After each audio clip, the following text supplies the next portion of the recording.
Been a minute since we've done one of these. Let's get unbothered. Everything bothers him. He's unbothered. He calls it unbothered, but that's what's cute because everything bothers him. He's bothered. I'm a botherina. What's up, everybody? Ty Rivera here, the absolute best LGBTQ comedian in the world, here with my co-host. You just saw Puppy Lyndon, and now here's Snoopy Bijou. Come here, Bijou. Let me see you. Let your fans see you. It's been a minute. Come on, Bijou. Right here. Come on. Get on, Daddy. Come on. Come on. Proof of life, in case anybody was wondering what happened to my little Bijou. Oh, a friend of mine said that the other day. Like, we were being silly, and I said that I was hanging out with my dog, or he said that he liked the stories with my dog. And I was like, which dog? And then he was like, the one you let kiss you on the mouth. And I was like, that's both of my dogs. So still could be either. Who knows? Who cares? Anyway, this isn't my regular setup, and I'm not sure where I'll eventually end up recording Unbothered.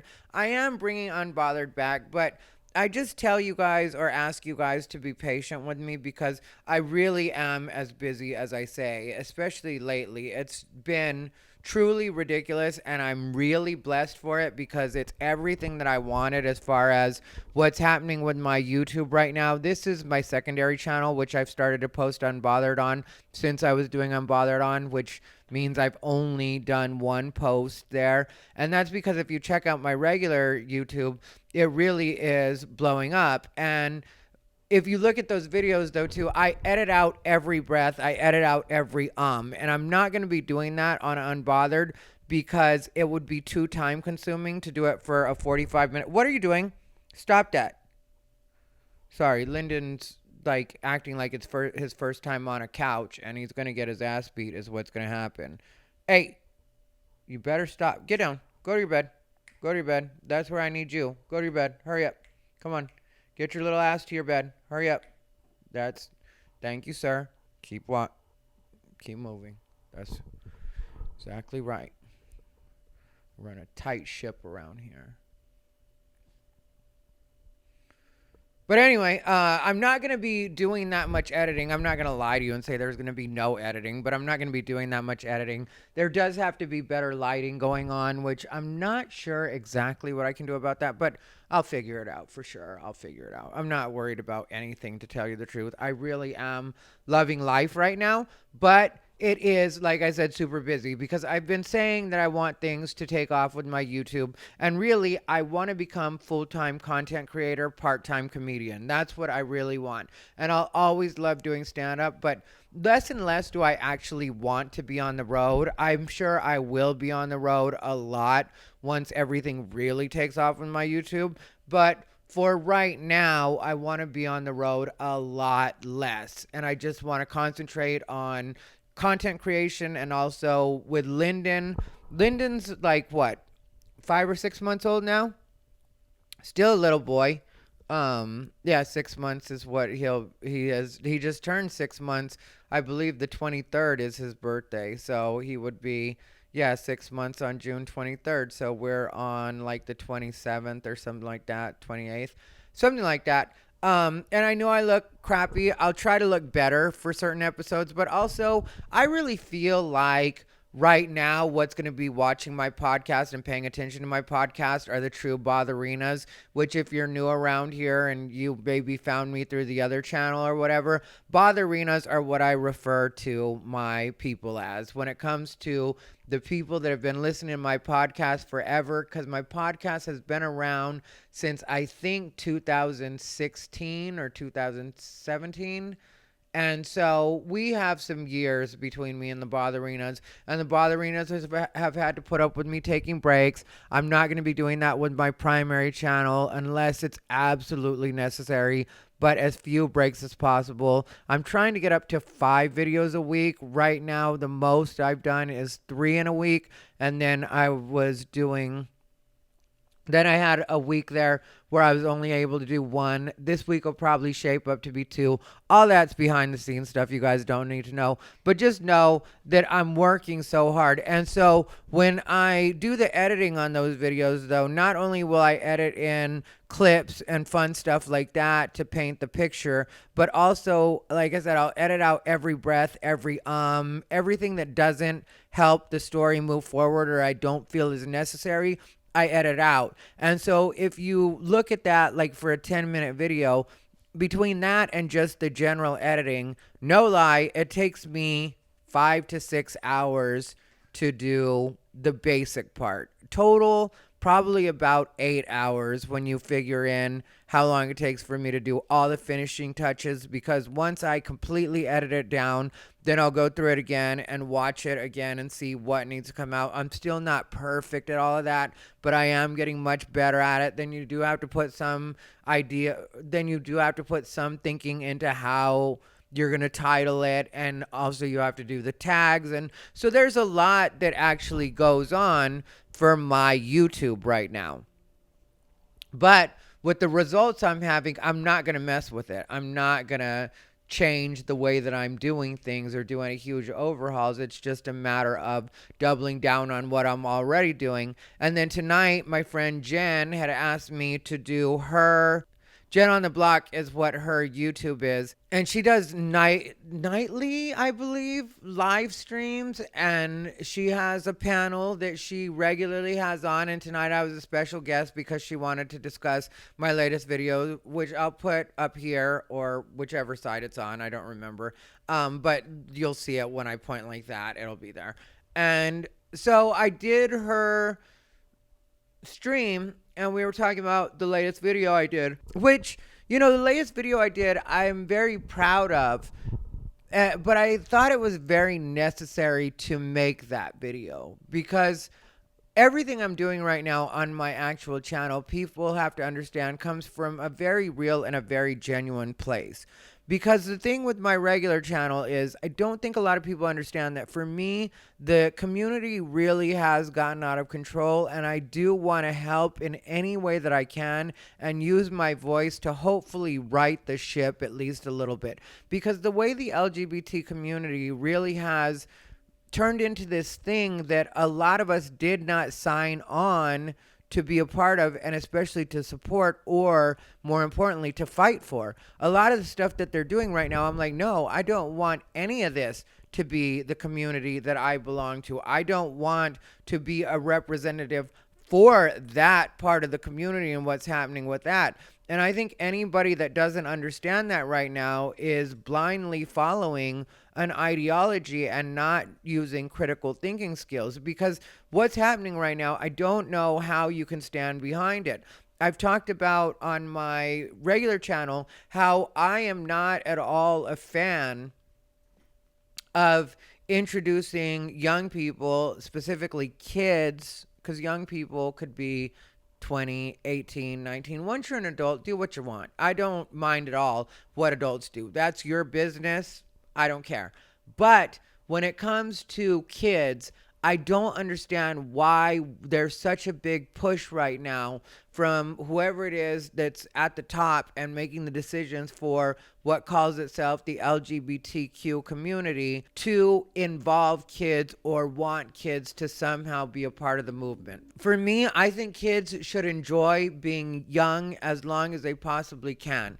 And I don't say that in some kind of cheesy pie in the sky, not based in reality kind of way.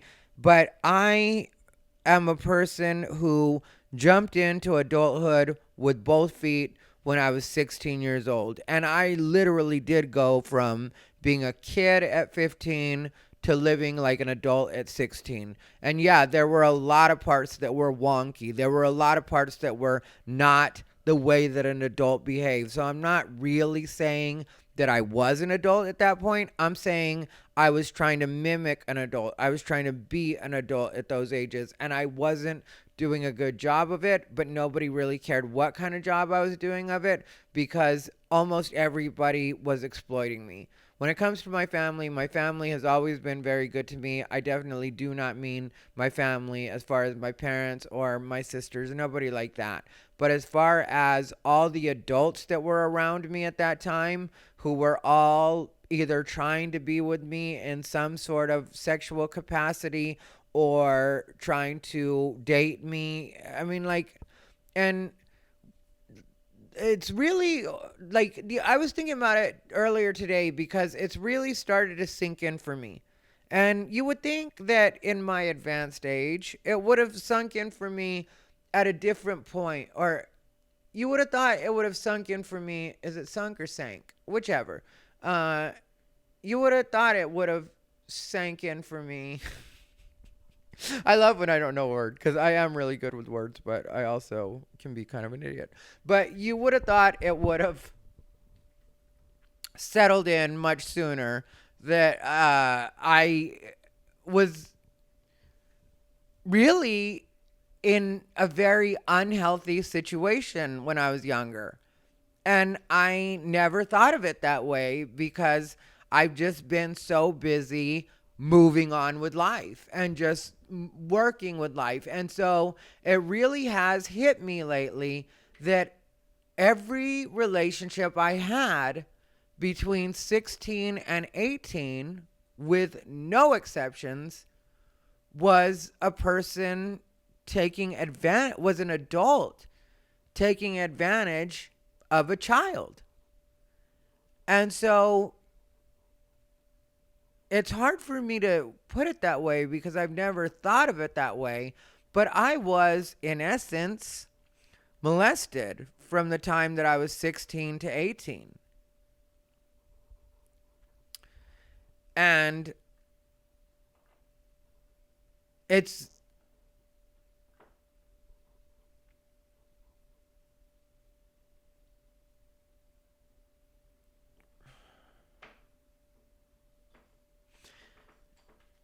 it's something that really it's something that I really take into account when I discuss young people and LGBT or kids and LGBT, because there were a lot of adults hanging a lot of adult baggage on me. So while I would never recommend that kids get involved in an intimate way with adults, I think more damaging for me at that point was the fact that all of these adults were putting these adult emotions on me and, like I said, adult baggage. And I just wonder what I would be like now. And I'm not living in regret, but it's just I can't help but wonder what it would be like if I had just been able to explore being a kid with other kids. And so I did a joke the other day when I was on stage where I can't remember the exact wording of it, but I was in the middle of a bit, and at a point I said, young gay people, my generation fucked old men so you wouldn't have to. And it's definitely rough wording, but it's something that I do plan to keep in my set because I think that it's an important part, because I know I wasn't the only one that was out in clubs at those ages, and it was because I had no choice but to be in clubs at those ages. There was no other place for us to go to be around gay people when I was a kid, because I was coming up in the well, at that point it was the early 90s or mid 90s. And so it really was one of those situations where the gay youth group, which I ended up finding out about, I think I found out about the gay youth group when I was like 19, because I didn't know about the gay magazines, or, I started going to clubs, and people would talk about the gay magazines, and I saw them all the time. There was a magazine in Phoenix, like one of the most legendary magazines in Phoenix is Echo magazine. That's been our gay magazine forever. And Echo was around at that time. And then there was one called Sunstroke or Heat Stroke that was more of the Tucson magazine, because I came up in Phoenix, and so I believe it was the Tucson magazine, and it was called Sunstroke, I think, or maybe it was Heat Stroke. Come here. What do you want? You want to sit with me or not? You're lucky I'm letting you back on. Don't think I forgot. My memory isn't that bad. Come here if you want to sit with me. It's Lyndon. He's back. But yeah, so that was the magazine, and I never really bothered looking into it. And now know that there was a gay youth group, and I ended up finding out, like I said, I think I was like 19 when I found out, because this girl that I was going to hair school with,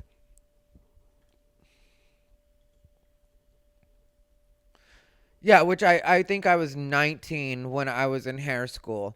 But this girl that I was going to hair school with, I remember her being like, "Hey, do you want to go to um the gay youth group?" And like in my head I was thinking youth group kid. And I at first I was like, "No," and then she was like, "Well, it's like 17 through 27 or something like that." And maybe it was 16 through 27. I don't remember. But I just remember it was just a bunch of us. And I remember that everybody was around my same age at that time. And they too were in the bars at, and they too were in the bars because I was 19. So at that point, because I think about everything from me being a kid, and I'm sorry that I'm unloading this on you guys right now, but I think it's good for an Unbothered because I've always shared more with you guys than I probably ever should have. And I don't think of things in terms of consequences as far as people judging me or who cares? Like, the fact is, my life has been my life, and we've talked about deeper things than this. But a lot of realizations have come to me lately when it comes to all of this stuff. But it really is quite baffling to me that by the time I was 19, I had already been in gay bars for 3 years, and all of that was old hat to me. By the time I turned 21, I celebrated my 21st birthday in a bar that I had been going to for the last 5 years. And the bartender, who was the manager as well, he was the head bartender slash manager, and he called it out. He was like, because, I went in and I had been living in Vegas for a year at that point. Because when I first moved to Vegas, I still had a fake ID. I was 20, I believe, when I moved to Vegas. And so I was using my fake ID from Arizona, which I was 16 when I got my fake ID, and the guy I was dating was 23, and it was his ID. And I remember that was the first kind of conniving part about me, because when I got together with him, I was really, really into him. Like, I was so into this guy. And I thought he was so cute. And I'm not going to say anything bad about him, but I will say that cuteness definitely was overpowered by a negative trait that he had. And because, it was my first boyfriend and I was super young. And of course, I fell super duper in love with him. And I had other.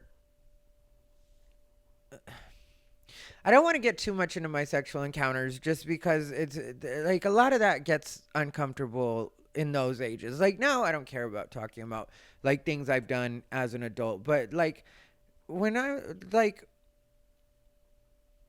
were a lot of things that like messed me up sexually when I was a kid.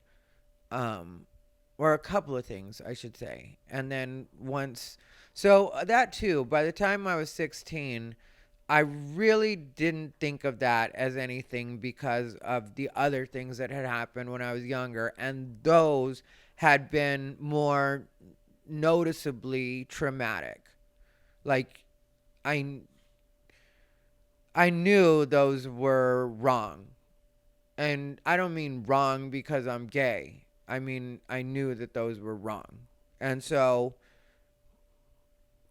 that kind of, like, I guess maybe that's what people are talking about when they say grooming, because grooming, I think, is a process of desensitization. And so even though it wasn't a person doing it along the way, since it was happening, it did prepare me for being completely desensitized to that, to the point where by the time I was 16, none of this seemed like anything wrong. And I want to be very clear that I 100% know, and that's what this episode is about, or what I'm talking about right now is about, is that yes, it is completely wrong. And this is why now that there are so many options out there for young kids to hook up with other young kids and make those mistakes with other kids the way that it was intended. Like, you think about what straight people get to go through or have been able to go through for all these years. And I'm not going to make it seem like every straight person has had the most perfect and ideal situation. So please don't mistake me for discounting the experiences of straight people or making it seem like straight people just have it all made. And I'm not at all coming at anybody. I'm not bringing the word privilege into it. I don't think in those terms. I can talk in those terms when somebody's trying to make a point and like leverage those kinds of terms with me. I'm very good at that. And that's something people don't really understand about me, is I am very fluent in those languages. Like, when it comes to the language of victimization, I am very fluent because I've had so much of it thrust upon me, and I've had to hear so much of it that it made me look it all up, and I really do know the dynamics of all of that stuff. So when you see me in arguments online and I really push that on people, it's me using their own tools against them. It's not because that's really what my thinking is, because in my thinking, coming from a complete place of victimization will never be a winning strategy. And that's why it's also kind of hard for me to talk about the things that I talk about right now and say the things that I have to say right now, because I have to do a lot of accepting that in certain cases I have been the victim, and that's not ever been a comfortable place for me, and it's not some place that I want to find myself being comfortable in. At the same time, though, I do feel that it's important for me to acknowledge that that's what those things were and get to know myself better in that way too. So it's kind of a fine line that I'm having to work, and it's kind of a complicated dance that you guys are watching happen right now. And it is me the first time ever talking this out loud. I've never chosen to go to a therapist. I probably will never choose to go to a therapist because I really do like discovering things on my own, and I don't feel like I need anybody to talk to outside of my friends like you, my audience, my botherinas. And in a lot of cases, my bottom floor is botherinas, because I know that's who's going to come back and watch this, is my bottom floor botherinas, the people that really do care about me. And if you're listening on audio, we have our own thing, and you know that. I'm sorry I haven't been the best about this, but let's just enjoy this one for what it is. And how about no promises? I'm going to do my best to start doing more on the audio, but I've lied to you guys a couple of times, and that wasn't my intention, but things just have gotten busier and busier. And like I said, I'm grateful for all of it, but at the same time, I have been a bit of a liar, and for that, I do apologize. None of it was intentional. But what I'm trying to get at with all of this is that when you're straight and you're young, you get to do things like dating in junior high, prom, junior prom, homecoming, football games, like all of that fun stuff you get to do. And when you were gay in my generation, You couldn't even say that you were gay. You couldn't even comfortably tell people that you were gay. So you had to hide this huge part of yourself as it's actually developing. So this is late breaking news coming into your brain, and your body's going through these changes, and you're finding out that you're attracted to certain people, but you can give in to none of it. You can't even verbalize any of it. And so it definitely does stunt you in a lot of ways. And so then you need an outlet, and you want to find what other kids have. You want to be like, yeah, I do get to wear somebody's jacket, or somebody gets to wear mine. I do get to go out on dates. I do get to be social and have kisses, which, like, when I was younger, I did. I was closeted, and so I had girlfriends, and I'm not going to act like my life was miserable in that way, but in some ways that was even worse, because I had to pretend to like these girls. And nothing against these girls. The girls were great. I don't at all resent these women or young girls that I dated, age appropriate, of course. But I don't at all resent them. It wasn't their fault. They didn't know I was gay, but I admit that I had to kind of like pretend to like these girls. So I guess maybe I'm the asshole in this situation, because I was the one pretending. They weren't pretending. They probably really liked me. But I had these girlfriends from like 12 or 13 to 16.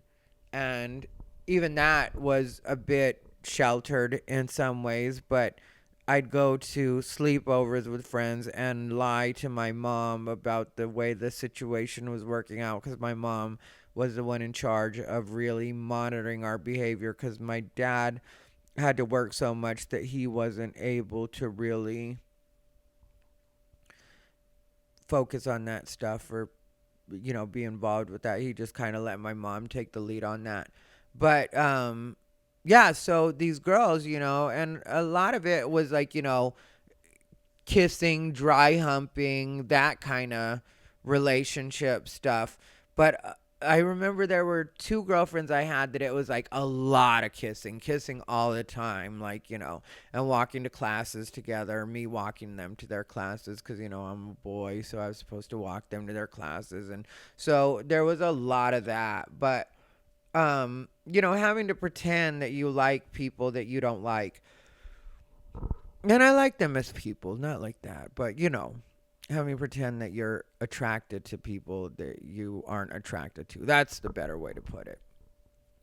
But yeah, and so you're able to do so many things when you're straight, or in my generation, you were able to do so many things when you were straight. And now, with people being accepting as accepting as they are, it's like young LGBT people can express themselves for the most part. I'm not saying there aren't parents that are against this, even in this generation, but that's less and less, and it's more and more accepted.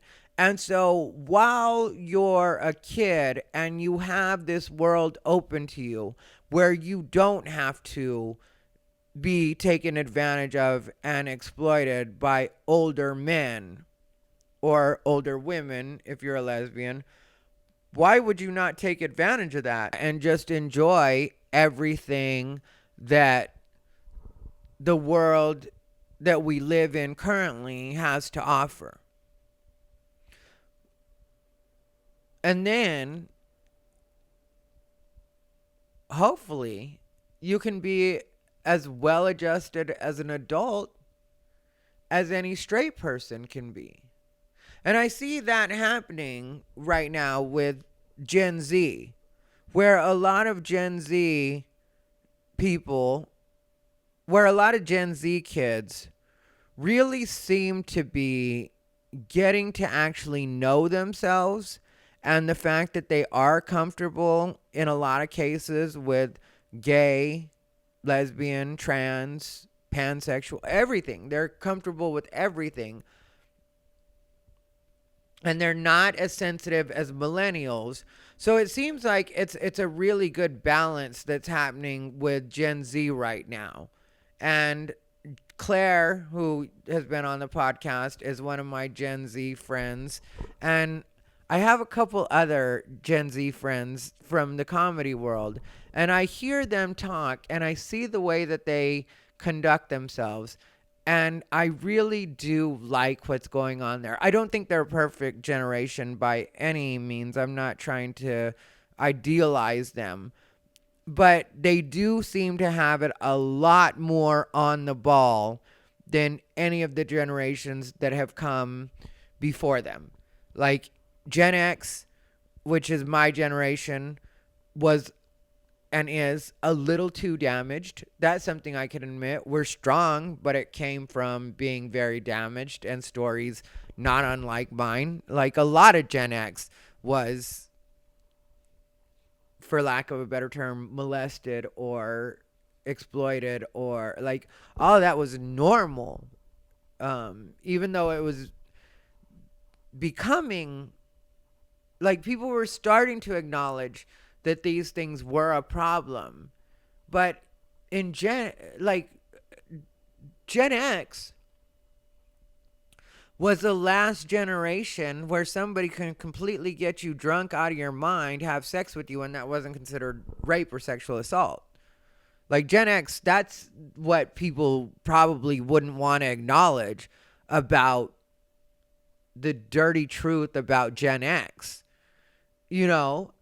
And then millennial, well, if we talk about boomers, they were all the way messed up. You know what I mean? Like baby boomers were slapping their wives. I mean, like nothing. It was baby boomers were the Thunderdome of generations. I don't think there were any rules for the baby boomers.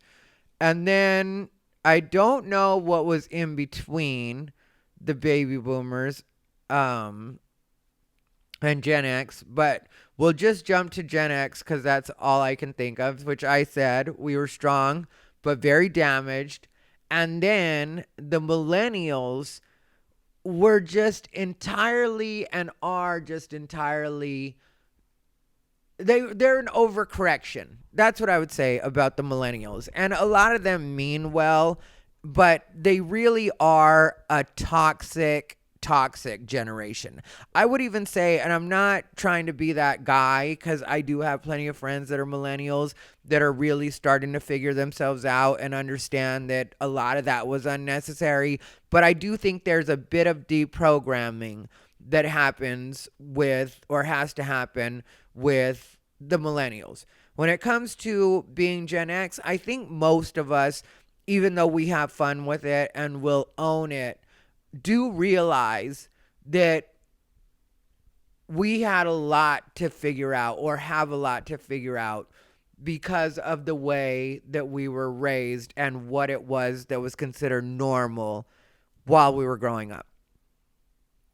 So I think, like homophobia, transphobia, racism, like in Gen X, a lot of that stuff was normal. And like I said, we were finding our way out of it. But because the generation before us was firmly ensconced in it, we had no choice but to accept that that was the world that we lived in at that time. And we also were part of the last children were meant to be seen and not heard generation, which you can see how the two are necessary. Like now that we see the way everything's played out, you really can see how, yes, to a certain point, kids should be seen and not heard. Not 100%, so don't come down on me and act like I'm being that guy, because really I'm not. I think that kids do have a lot to offer, and that young perspective is definitely needed. So it's not like I think they should have to completely be silent. But I still do think that there is some value, and I did get a lot from having to be quiet and just learn, from having to respect the elders. Even though now, instead of just telling people to respect their elders, I would say respect the elders that deserve respect. Respect the elders that actually, and that I don't mean deserve respect as in you agree with everything they're saying. I'm saying your elders that are willing to respectfully present themselves, that are willing to respectfully present their ideas and opinions to you, also open to listening to you and treating you like a human being and respecting your value, but you kind of giving them a bit more respect just because they may have some wisdom that they're able to pass on to you. Because, like, when it comes to me specifically, and I'm not saying people should bow down to me, but I am saying, as far as when I'm dealing with younger people, which the younger people I'm dealing with are already out of their parents' care. You know, the younger people that I deal with are at the very minimum 18 years old, but it's even rare that you get an 18-year-old now, because in the world of stand-up comedy, especially here in Austin and then when I was in Vegas, it tended to be a 21 and up crowd. There's a few comics that were 18 or between 18 and 21, but that was pretty rare. They blended with us. They were just one of the comics. But like when a person like me is trying to talk to younger people or they're asking me for advice, I do try to give them the best advice that I can give them. And I do fully acknowledge and even remind them at points of what a flawed person I am, because I don't ever want to come off like I'm being like, you should just listen to me and I've got it all figured out and I've had it all figured out my entire life.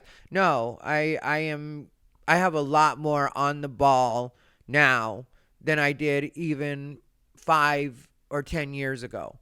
I was still learning a lot about myself 5 or 10 years ago, and I'm still learning a lot about myself now, but it's just I've learned to be honest with myself in a different way in probably the last 5 and even more so 3 years, where it's just been almost like if your computer is getting constant downloads.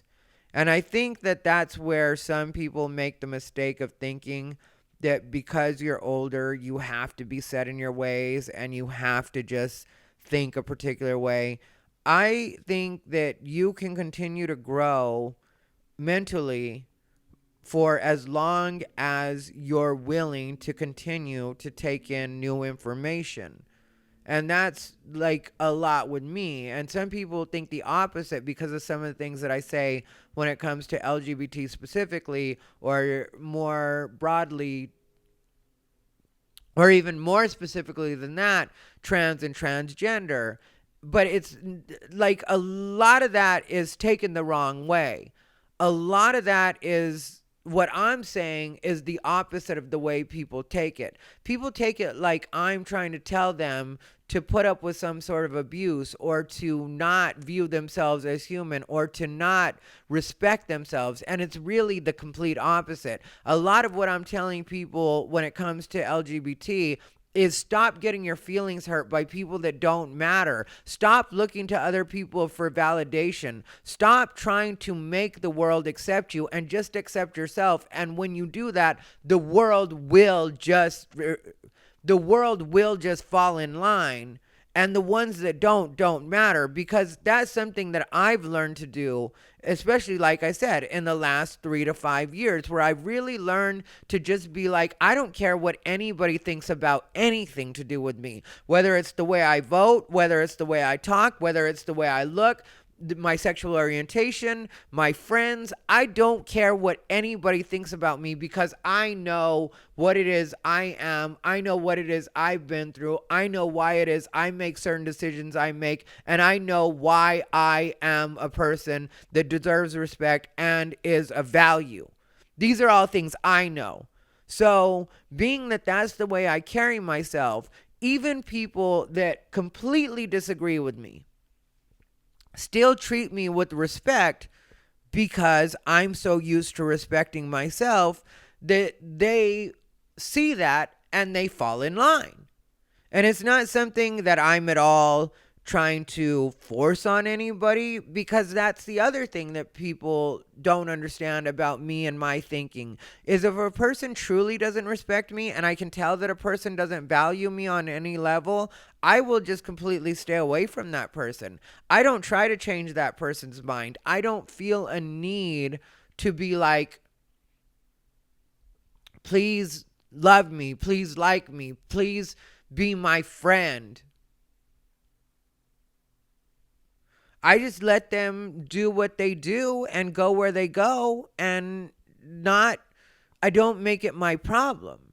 And also, when people choose not to be around me or work with me, I don't get mad at them for that, and I don't hold hard feelings about that. I take that as, okay, that's a situation that didn't work out, but I'm old enough to know that if I stay open, something else will come along. Like it's the saying, where God doesn't close a door without opening a window.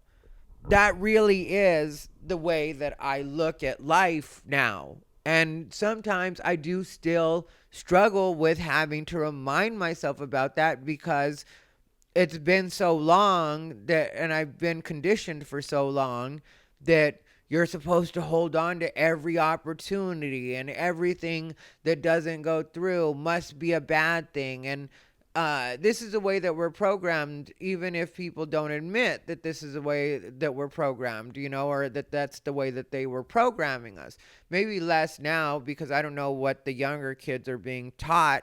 I know what they're coming out like. And like I said, I really do like what Gen Z, if the next generation is an even better version of that, I'll really feel like we're completely headed in the right direction. And then nobody will have to worry about transphobia, homophobia, any of that kind of stuff.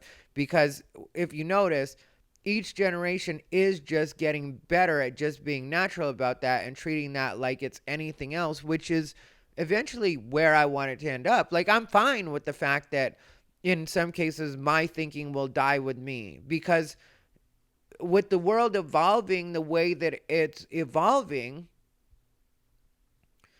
it probably won't be necessary to have to be this version any longer, which is a good thing, because I came from having to literally be this strong. Because when I was younger, everybody was always shitting on me. And I don't mean that directly on me, because I was, and not like that for sure, but because I was always like, good about boundaries to a certain degree. But just when you're constantly hearing in the media and from even people in conversation that everything about you is wrong, the fact that you're Latino, there's something wrong with that. Because, I grew up in Arizona, which is or was a racist place. It's gotten a lot better, but the rumors about Arizona being racist are definitely true. That doesn't mean there weren't good people there, and that doesn't mean that these people were trying to be that way. I don't think they were evil. I think it was just that's the way everybody was raised, or a lot of people were raised there. Like, the N-word was just a regular occurrence when I was growing up in Arizona.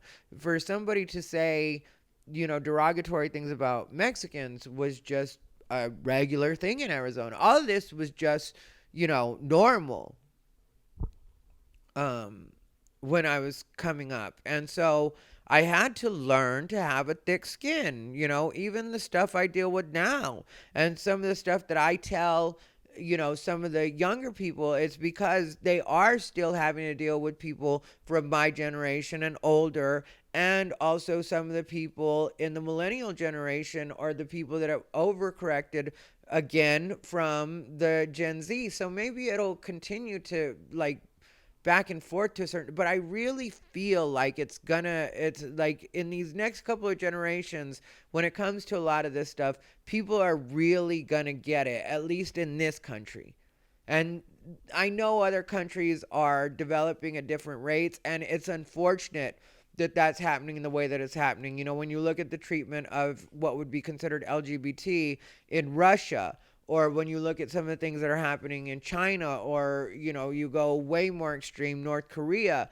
But at the same time, I can't be worried about those other countries because I have no control over there. I can't change anything there. And especially with, like me being the person that I am and where I'm from, it's like I have no bearing on that. So to me, that would be wasted energy. And that doesn't mean that we shouldn't occasionally think about it, or we shouldn't show compassion, or maybe if there's some way that our government can help, that we shouldn't try to get our government to do that. I'm not saying that, we just should pretend like it's not there, but I'm saying to really stress about it would be wasted energy, in my opinion, or for me. So if you want to do that, then you do that. But I'm not going to concentrate on that.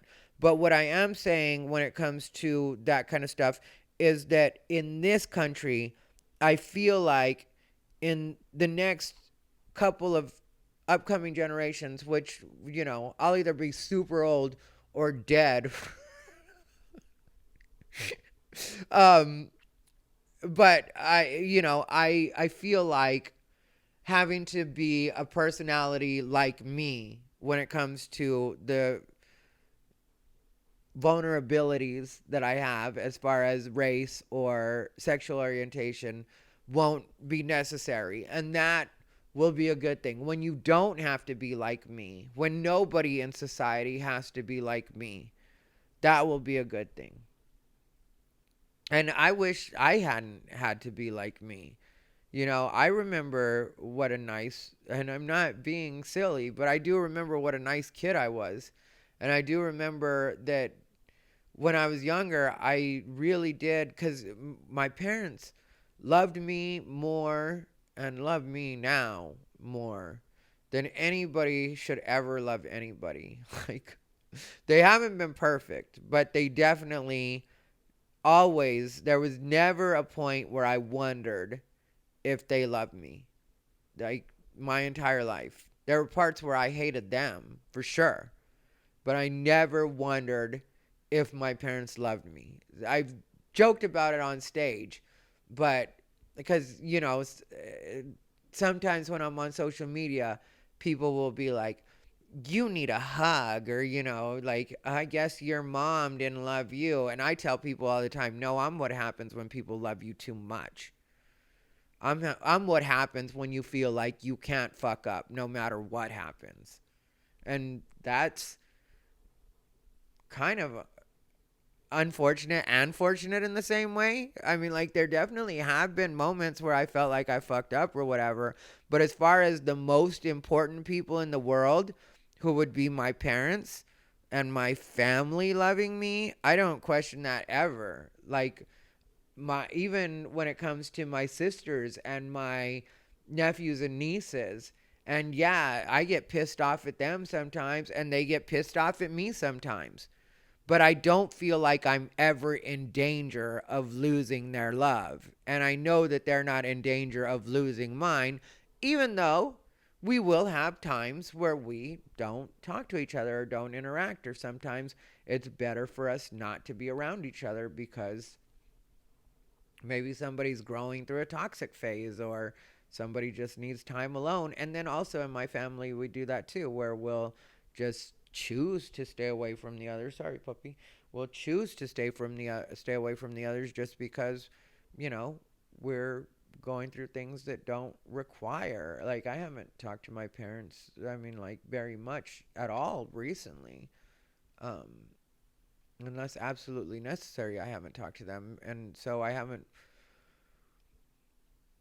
really been in touch with them, but I don't feel at all disconnected from them, or like I don't like them, like I don't love them, like, like I wonder if they love me or whatever. I don't think like that at all. I know they love me. I know I love them. And but when it comes to, the way that the outside world was with me, there was definitely a reason that I turned into the person that I am. Even when I think about when I was first starting to actually work, they were mean to me at the jobs that I had. The I worked at a grocery store and they just were so mean to me. And I was always trying to be nice. It was kind of like my parents had raised me to have a lot of respect and treat people with respect at all times to a fault. That's one thing I really wish my parents hadn't done with me, and I will not do with my kids or kid. We'll see what we have time for. But there's one thing I won't do with offspring that I produce, and that is teach them to just respect people because of their age. Like I said earlier, respect people, respect elders that actually deserve your respect. Because I was treating everybody with respect, and people saw that as a sign of weakness, so they completely mistreated me. I remember when I was younger, I was raised not to ever call into work unless it was an absolute, like, it just, you practically had to be on your deathbed. And I had a cousin that was my same age that literally shot himself in the head. And I only laugh because it's such a brutal and horrible thing.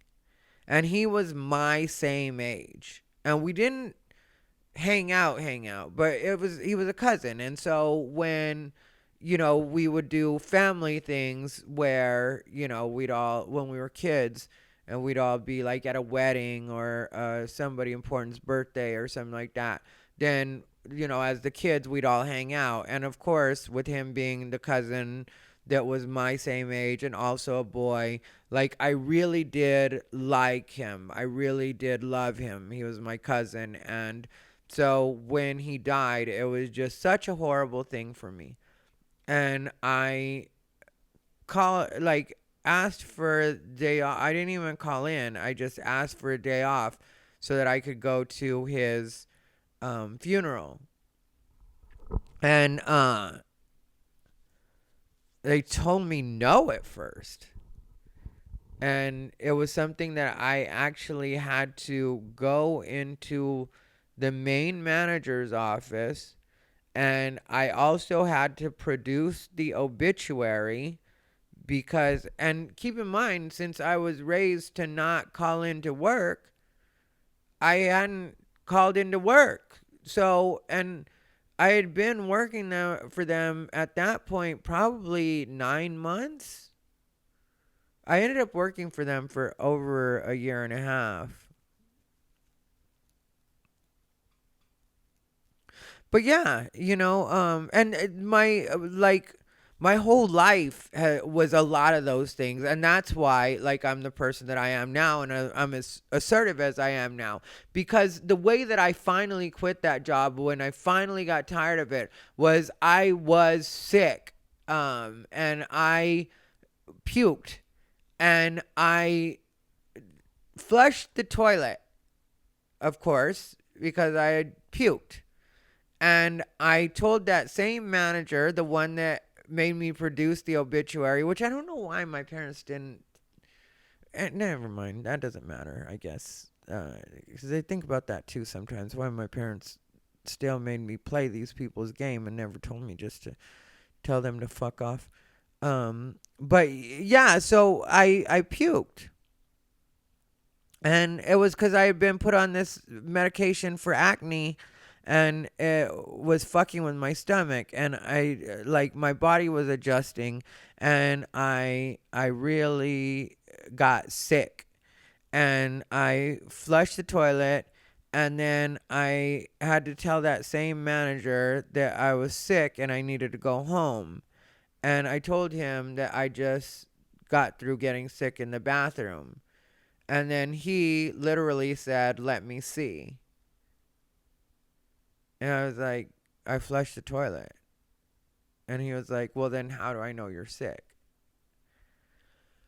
And then it was old school punch card.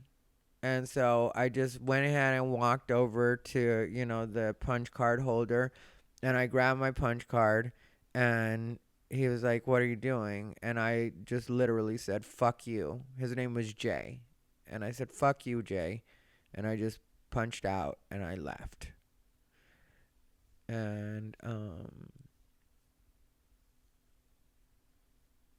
then after that, that led to a lot of telling a lot of people to fuck off. It just broke the seal, and maybe that's why my parents didn't have me do it sooner, was because maybe they knew that I would do that. But like I had done a similar thing with school too. But it was like each time I would do something new, it would be another cycle like that. Which in that way, it was like a bunch of people trying to break me down, not realizing that I was already coming to them broken. Like I had already had so many people do that with me. And I also know that it somewhat comes from, like I said, because I know that the most important people in the world, I can't lose them. There's a certain amount of confidence that I have that people don't really like, people find threatening. And so that's something I went through in school, where it was people trying to break me down. And then eventually one day I just told one teacher, "Fuck you." And I literally, that's the way it went. And then from there, it just turned into a string of fuck yous. And then I started working and started with total respect.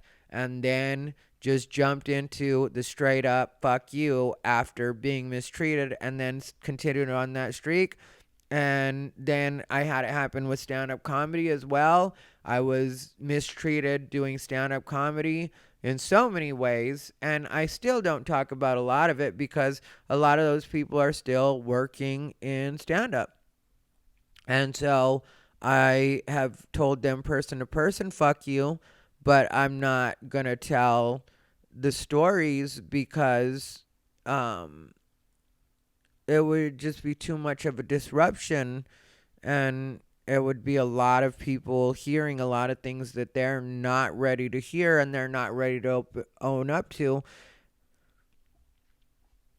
And that, for me, because I've already told them "fuck you" person to person, I don't feel like I have to tell them "fuck you" in a public forum at this point, including sexual harassment, which one time I recorded a whole episode about that. And then I never posted it. And this was like several years ago. Probably like five years ago that I posted, or not posted, I recorded. And I think it got lost on the hard drive that got damaged. There was one that had like a bunch of like all the old Unbothered audio only. And that one, like I remember I called out names and like the people that knew that I was being sexually harassed and the people that I told and that didn't want to believe me or listen to me. And I really went in on that episode. And um I I'm probably better for the fact that I didn't post it. And it might be better that it's gone. But also, it might be somewhere. And if I ever find it, maybe I'll post it just because it was all true.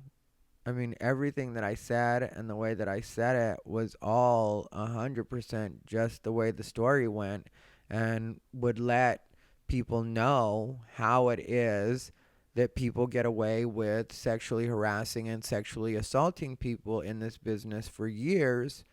Because when you tell people, if people like the person that has sexually harassed you, or they think there's something to gain from that person, they will try to gaslight you into believing that it didn't happen, or they will try to insult you into not ever wanting to tell the story again, or they will enforce professional consequences or impose professional consequences so that you have less visibility, which of course equates to less reach, which equates to less people hearing your story.